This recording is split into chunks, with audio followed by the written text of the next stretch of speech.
Well, US President Trump has also reacted to President Xi's comments at the forum. Despite rising trade tensions, Trump took a more conciliatory tone in his latest tweet.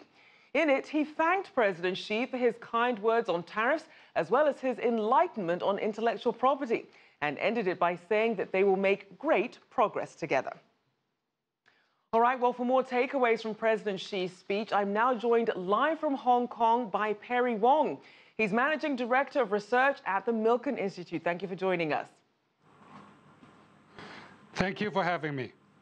Now, President Xi's speech seemed to inject a lot of confidence into the financial markets as both mainland shares and the US market rallied on Tuesday. What's your take on his remarks? I think his remark, above all contents and fine points, I think the most important delivery he made was his assurance and his confidence in addressing the trade tension. I think by far that perhaps is the most important message he wants to send, I think, to the audience, the global audience, that his determination, I think, in his speech, in his delivery on continual opening and innovative. I think innovative is perhaps the adjective on dealing with all the problems. So he delivered that, and then I think that gives people confidence that China is in the game. China is interested in solving the problems, such as trade tension. So let's break some of this down. We already saw that President Trump tweeted his thanks to President Xi regarding his words on tariffs, on automobile barriers, intellectual property, technology transfers, and really looking forward to making progress together. How do you think this is going to play out overall in the China-US trade tensions that we've seen? I think in President Xi's word, he actually delivered as open up those markets, those few remaining sector to the investors around the globe. I think that's one promise that he made.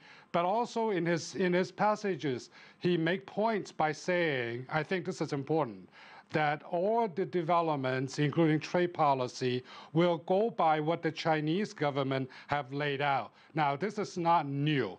This is 3 years into making. So he is assuring changes ahead, but also that would go with the reform and open policy in China. That pretty much, I think, in a very polite way, answer the challenge or answer, if you will, the demand from President Trump. But at the same time, I think he laid out clearly what his government had planned to do. Now, that's a very balanced way to say, I hear you and I will change, but this is our plan anyhow. And talking about that plan, we know that China has constantly stressed its resolution in continuing its reforms and continuing to open up. Tell us about some of the new statements that we heard and some of the policy signals that came out of the speech. I think opening up the remaining sector, I think only a few in manufacturing, and then the big piece is financial services. The Chinese government has engaged in financial market reform in the last couple of years, probably since 2014 and 15. And each step, some of them are rather rapid.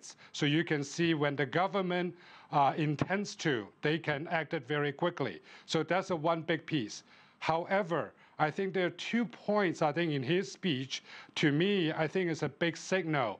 Answer to many foreign firms' concern or interest is the Chinese government's decision to join the WTO government procurement programs or agreement.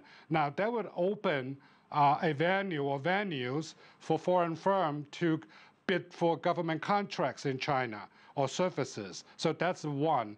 And second, now that's very enlightening in a way, that President Xi offered or actually announced that China will have an import trade affair in Shanghai in November. So by that, my understanding is that that will be a trade fair that focuses on import to China. That's a big platform, so that got to be a good news. And as we know, President Xi said, quote, "In today's world, the trend of peace and cooperation is moving forward, and a Cold War mentality and this zero-sum game thinking are outdated." Just looking at how interconnected global trade is now, why do you think that mindset is significant? I think it serves at least twofold, I think, by making that statement.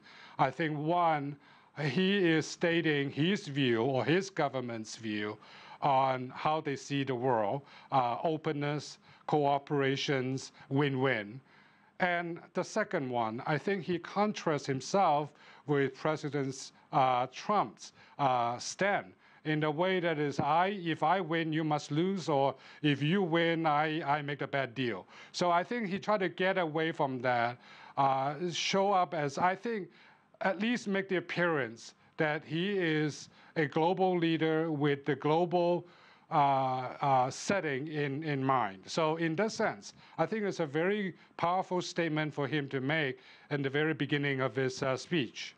All right, well, thank you so much for your insights. Perry Wong there of the Milken Institute.